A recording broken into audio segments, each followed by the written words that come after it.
Monsieur le préfet, vous l'avez évoqué dans votre propos liminaire, changement de stratégie suite à ce samedi noir, c'est-à-dire interdiction de manifester dans des périmètres, donc sanctuarisation de certains périmètres, ceux qui avaient beaucoup souffert de dégradation.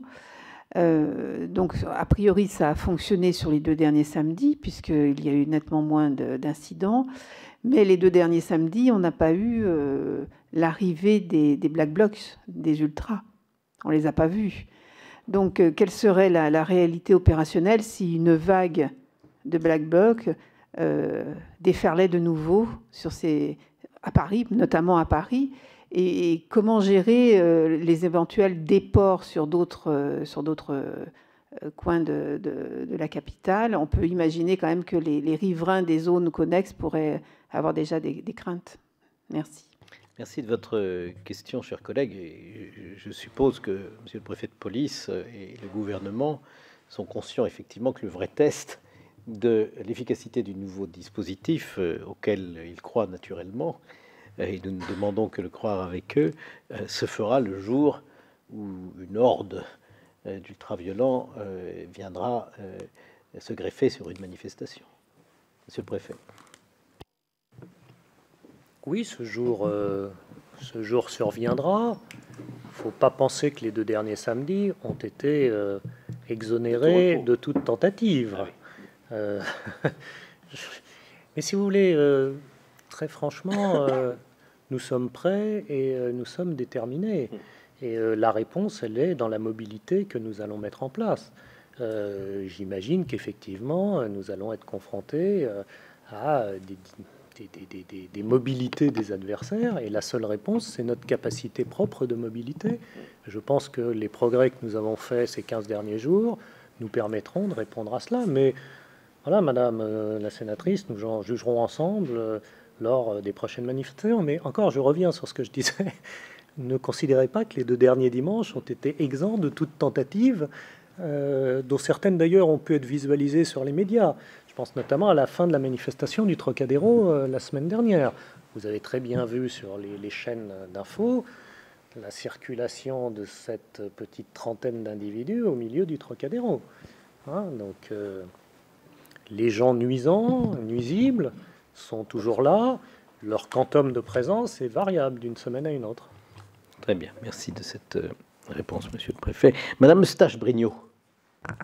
Merci, Monsieur le Président. Je voulais revenir un petit peu, et Monsieur le Préfet, j'entends, parce que vous avez aujourd'hui mis des choses en place. Je pense sincèrement qu'on ne peut pas comparer la trentaine de manifestants du Trocadéro de la semaine dernière et la horde sauvage qui a détruit les Champs-Élysées en 3 heures le 16 mars. Je pense qu'on peut pas tout à fait comparer les mêmes choses. Et on a entendu que vous aviez mis des choses en place et que, en particulier sur la chaîne de commandement unifiée, sur le fait que vous aviez donné une plus grande autonomie au commandement de terrain.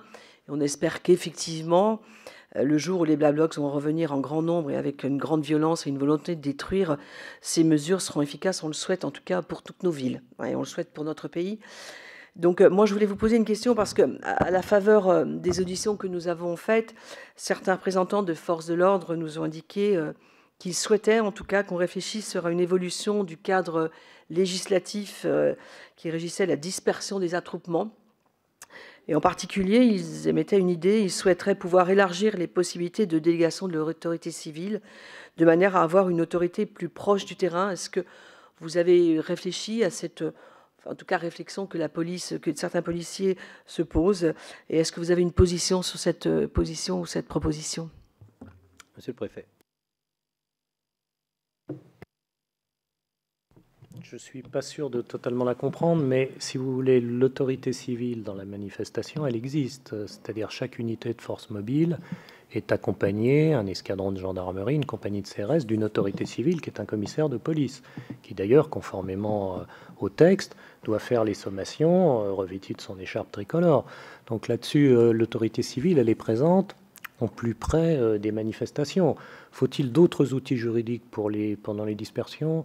Ça, Madame la sénatrice, je ne peux pas vous répondre. Je n'ai pas réfléchi à cette question-là. Pardon?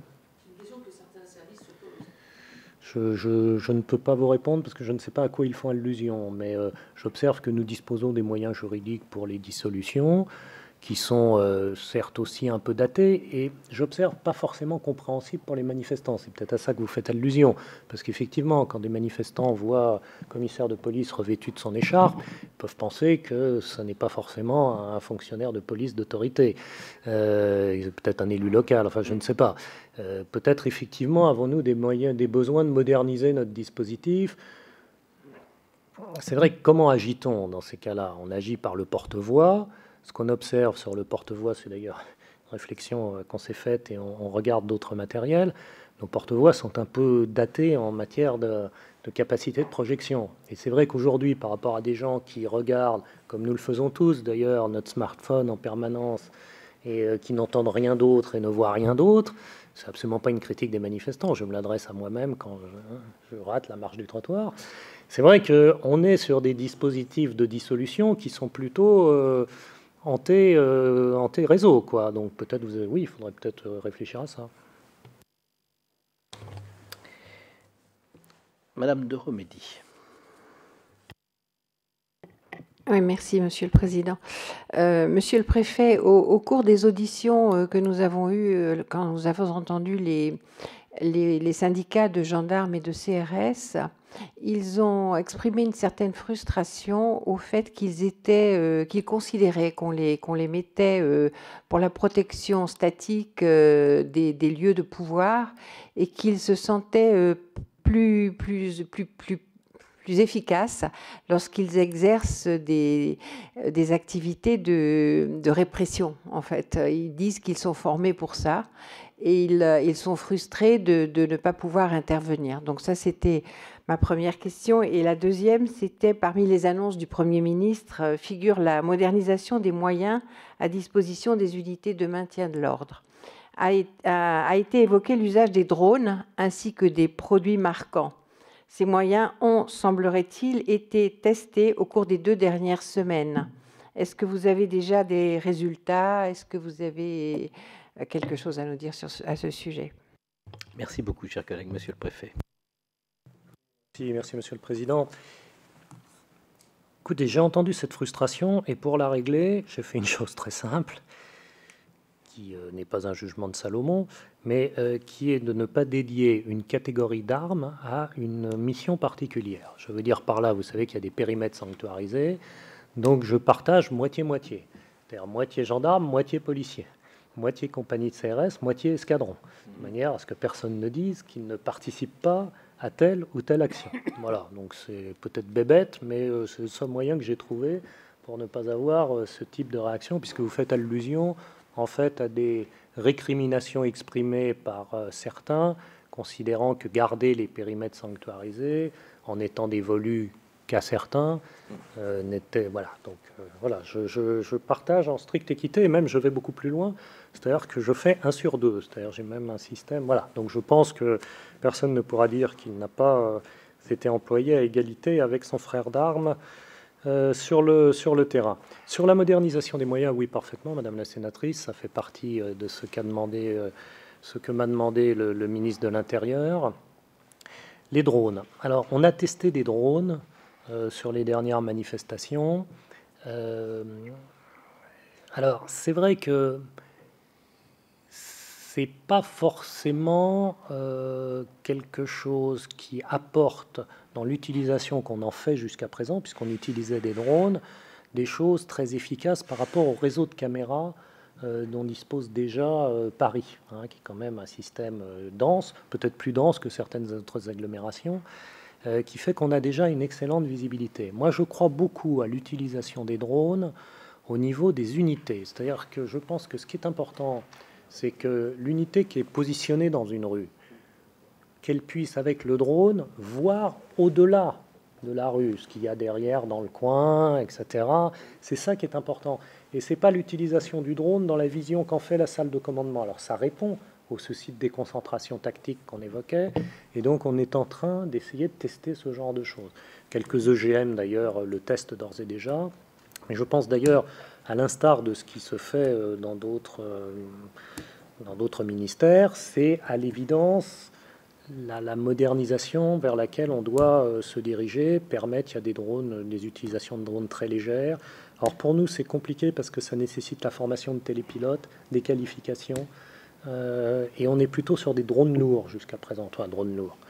Je ne vous parle pas des drones militaires qui volent très haut, je vous parle d'utilisation de drones qui, à mon avis, pour le moment, ne sont pas forcément très probants, mais c'est tout à fait juste, nous sommes en train de les tester. Même chose sur les produits marquants, oui, nous sommes en train de regarder ce qu'il est possible de faire. On a déjà commencé, ça nécessite aussi des adaptations techniques, aussi des approfondissements juridiques dans un certain nombre de cas.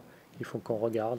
Je vais vous donner un exemple très simple pour que vous compreniez le type de préoccupation qui est toujours mon vieux tropisme environnemental. Mais si on met des produits marquants dans les engins lanceurs d'eau, est-ce que c'est bien conforme à la réglementation en matière d'évacuation des eaux usées dès lors que ça irait dans les égouts, etc. Sont-ce des déchets industriels ou des déchets... voilà, vous voyez, ça fait partie des choses qu'il faut approfondir avant d'utiliser, et c'est ce qu'on fait en ce moment, des moyens de cette nature. Alors vous allez me dire, ça dépend de la formule chimique que vous employez. Mais c'est très précisément ça qu'on est en train de regarder pour être parfaitement sûr que... Voilà, donc effectivement, les tests sont en cours et les réflexions sont en cours.